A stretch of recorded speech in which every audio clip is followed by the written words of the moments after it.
Hey everybody, welcome to Ellis Mowers. I appreciate y'all watching. We're going to work on this Cub Cadet push mower that you see right here. It's an SR621. It's one of the higher end Cub Cadets and it has a Kawasaki on it. I don't know if I've ever worked on a Kawasaki, so this is going to be kind of neat. I have already purchased a carburetor for it, mostly because this one has the primer bulb on it, and finding the specific primer bulb that I need for that carburetor. It doesn't really cross-reference that well with like a Briggs & Stratton or a Kohler or whatever. So just spent the 25 bucks to buy the carburetor. We're going to swap it out and see what else we need to do to this thing. I think we'll be okay for the most part. All the cables are free on this. The self-propel looks like it's going to work, so we'll see what we need to do. I think we've got to take the engine cover off and a few other things, but haven't really done one of these on the channel, so this will be kind of interesting. Again, if you have any questions about what we're about to do or anything you see on the channel, feel free to reach out to me, Ellis at ellismowers.com, or at ellismowers09 on Instagram and Facebook. I also have partner links down below with companies that I have partnered with here in the past and here presently. I wanted to buy this from the HiPA folks, but this is too much of a specialty carburetor for them to carry in stock. They carry most of your bulk Briggs & Stratton, Kohler, and other items associated with those engines for the most part. So let's go ahead and get started, and two-cycle stuff with chainsaws and weed eaters and whatnot that y'all seen on the channel. Let's go ahead and get started on this Cub Cadet SR621.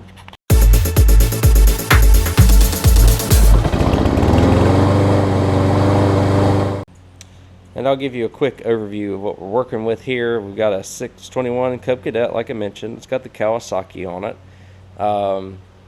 We have a pull handle that works, I suppose. They made a little wood block out of it. I might just keep that for retro purposes. I have, like I said, all the cables are a little tight, but they work just fine, including the self-propel. Even the 6-speed portion of it is still working, even though I kept it in the back for a while. The deck is a little soft in places. That's going to be kind of the biggest downfall to this thing. But for a cheap self-propel mower, probably for about $100, somebody's going to have a good deal with this. I checked the engine mounts and I didn't see where anything was really busted on the engine mounts yet, so that's a good thing. Everything seems tight. It just seems like the paint's starting to fall off. But looking under the mower, the blade's a little rough, but it's one of them standard 21-inch MTD blades, so that's not going to be that big of a deal to replace. And like I said, the self-propel works fine, so it's just a matter of I've got to figure out how to get this pull rope gas tank deal off. I may not have to take the whole thing off. We'll see. It will need, I think it will need a fuel line. We'll probably put one on it while we're here. But from what I can tell, those are like 10 millimeters. You take those off. This is the old primer bulb setup. The new one's actually got a primer bulb attached to the carburetor, which is easier for serviceability. And I've mock fitted it, and it seems like it's going to fit just fine, which is good. I do know this runs on starter fluid, so that'll work out good. And the oil level is decent. We'll change the oil while we're here. Air filter wise, the air filter on it is basically brand new, which is great. Maybe not brand new, but a little bit of dirt in there, but nothing ridiculous. Very acceptable. It's even got the pre-filter on it still, so that's really nice. Just clean those off a little bit and we'll be good. It's like what I need to do is, I wonder if I could just take these bolts off right here and access everything without getting all this whole pull rope assembly off, gas tank, whatever this is, and get this off, because it kind of looks like that tube right there will slide right down into, or right up into, this air filter box for your intake. So let me get a 10 millimeter. I'll take these two bolts off right here and see if that is going to get us where we need to go when it comes to getting this carburetor off. Alright guys, so we're gonna, I took these bolts out and it looks like this intake tube will come out of the bottom, which is nice. There we go.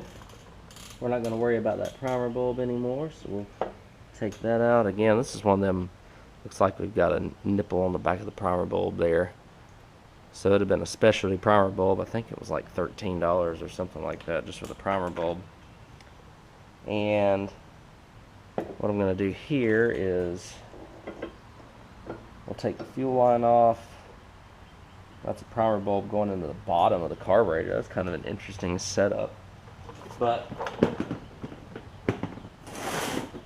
like I said, we're going to take the fuel line off here and see if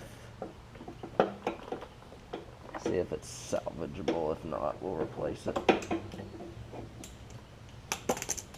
No, it's breaking off. We'll have to replace it. But all it is pull this Z-bend out, pull this spring out, and you're good to go.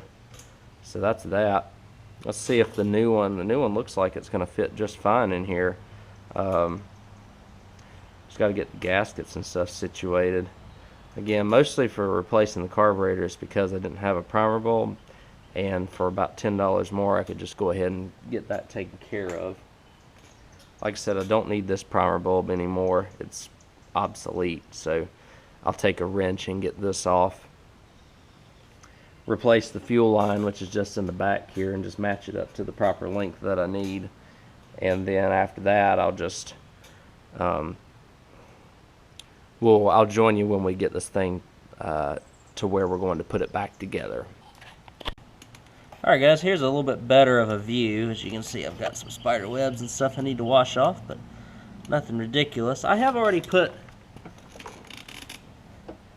fuel line at the ready for this thing, and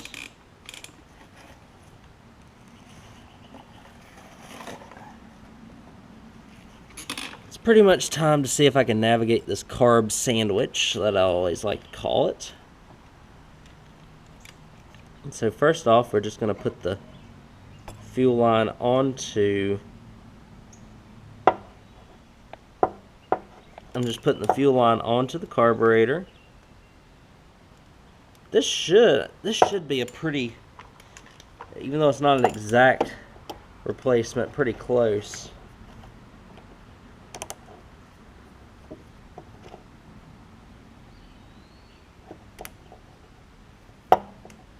So we're putting the fuel line on. I probably should have done this before I did this, but I think we'll make it. No, you want to put the linkage on before the fuel line. Silly me.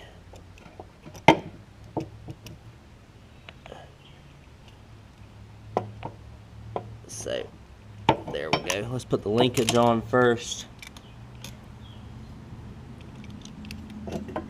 And the spring just goes in this little slot here.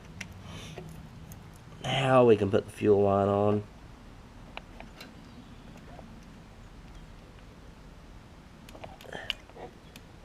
What's going to be the hardest is getting these gaskets in between the carburetor and the air filter, and then between the carburetor and the engine.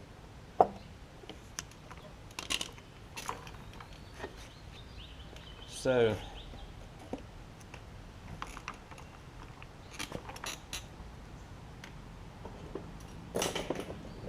what I'm going to do now is just get this nut off, because we're not going to be using this. We're not going to be using this primer bulb anymore, so it can just be a hole because it's just a mount. It's not an inlet for air or anything like that. So that primer bulb is toast.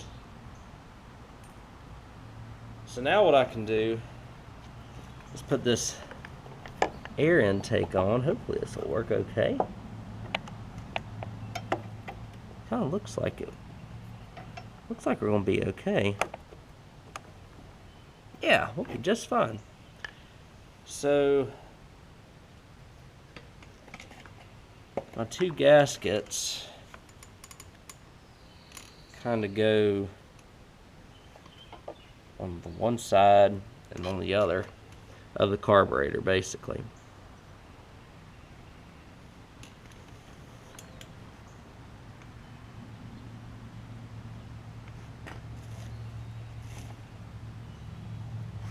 So, I don't know how well I'm going to be able to do this, because you have to get the carb in. So maybe I'll do the bolts first. Get these bolts in. I don't know how well y'all can see that because I've got a tight angle. But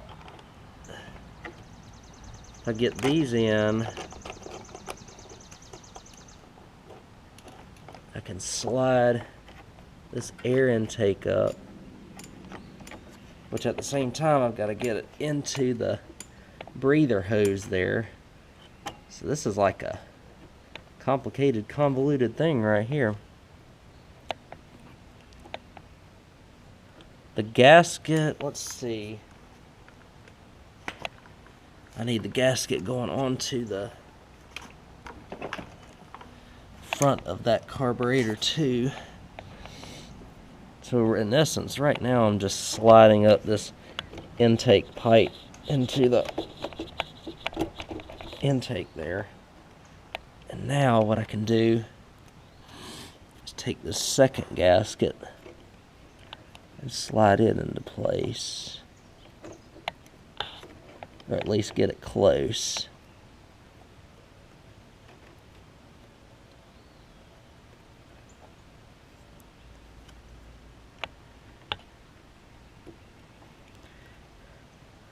Come on. There we go. Now I can kind of work those bolts into where they need to go, along with the carb. As you can see, it's going to fit perfectly with that primer bulb right there on the side as well. So that's even better. Let's see if I can get these started here. Got that one good.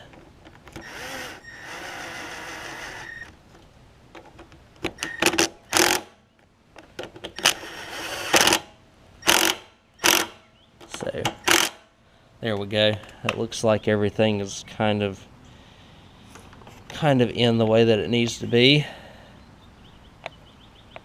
As good as we're going to get.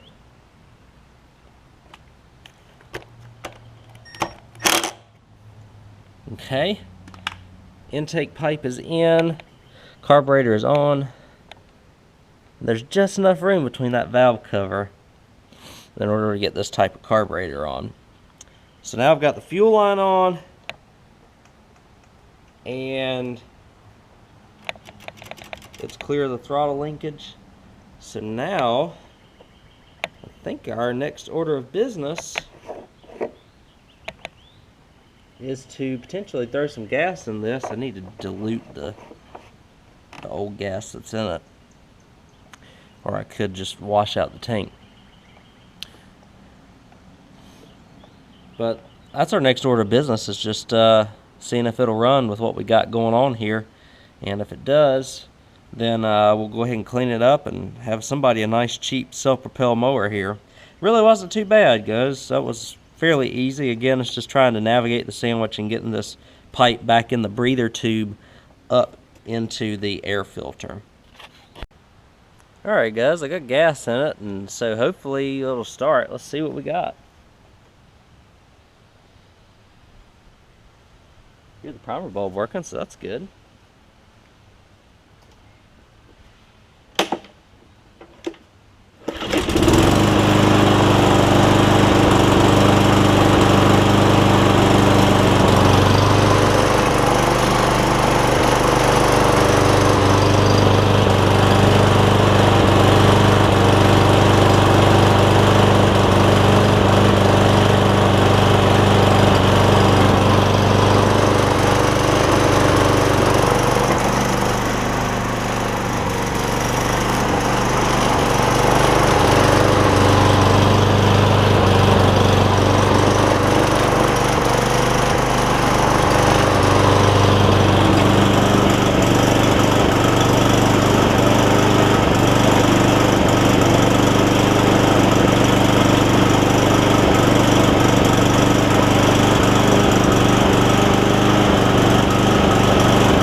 Seems like it runs pretty good. It hasn't run in a while because I can smell the rust smell, and it looks like that the shut off is a little bit wonky. So a couple little things to sort out, but nothing crazy. Obviously got to put a blade on it, give it an oil change, which really isn't too bad. So let me go ahead and get on that. It ran excellent. As soon as I started it up, it rolled on with it, so that's good. I am going to let it run for a while as well. I'm going to see if I can fix the kill switch on it. That's just a contact, and I may have to take the fuel tank off, or at least lift it up for that. We'll see, and then we'll see what we end up with here on the end of this Cub Cadet mower repair. Alright guys, so we just washed it. It is in the sun. Man, you miss I miss them big trees in the summertime that used to be there, now that it's heating up. But I also like my truck better than those trees, so and I also like my property. I can stand it. Anyways, we're ready to roll on this one. It's running great. Running good. I won't say running great, but it does take a hot second for it to find its groove until it gets warm. But that's really a small price to pay. I have put another blade on it. I think it's a 20-inch blade. I don't have a 21-inch MTD blade around here. And when you look at the condition of this mower, you see the rust and all that stuff kind of trying to bubble up right here on the engine mounts and on the back. The engine will far outlast this deck, but even in its current condition, I think it's going to be worth about $100 because it's a working self-propelled mower, rear drive self-propelled mower, that apart from a rusted deck, like a bunch of some soft spots on the deck, it's not even rotted through anywhere. It's in good condition otherwise. Running wise, self-propel works, starts easily, runs good. Can't ask for much more than that. So let me start it back up for y'all. Like I said, it started on the first pull when we did this, and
I don't know how well that camera picks it up, but you can hear, I can hear at least, that it takes about 30 seconds to a minute for it to pick up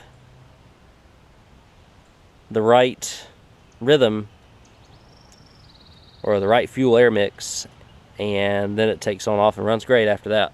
So again, we're talking about $100 mower here, nothing crazy. If this was a nicer mower, I probably would pursue trying to get that fixed a little bit more. But since the condition that it is in, it is perfectly reliable, going to run just fine. And like I said, self-propel works. It's got a decent blade on it. Even though I don't have a 21-inch blade here, I do have a 20, and it's going to work just fine for whoever buys this. I would hope that whoever buys this is not going to think that it's in pristine shape and is going to cut the best yard. But for $100, somebody's going to enjoy this mower for a little while until probably the deck rots out on it. With the way that the prices of mowers are now, you can't get a mower for Yeah, what a self-propelled mower is probably pushing $400 now. More than that, probably closer to between $400 and $500. A lot of people, especially are on a budget, have a big yard and need some self-propelled mowers to get that job done. This may fit the bill for them. Either way, it'll sell fairly quickly. We got a ton of rain here in the past week when at the time I'm filming this, and the grass is just hopping up like crazy. So wanted to get some of the quick fixes out. Anyways, thank you all again for watching. Hope y'all enjoyed this Kawasaki. This is really the first one of these I've worked on, which is kind of neat. The SR621 Cub Cadet. And I tell you what, this is probably a pretty high-end mower when it was made. This has one of those external bagger systems that you could add to it, as opposed to the bag that you put on the back of the deck. And you know, when you get into that range, you're talking about what Cub Cadet at least would think would be commercial grade. So thank you again for watching. Again, if you have any questions about this video, feel free to reach out to me, Ellis at ellismowers.com, or at ellismowers09 on Instagram and Facebook. And I will catch y'all on the next video. See you then.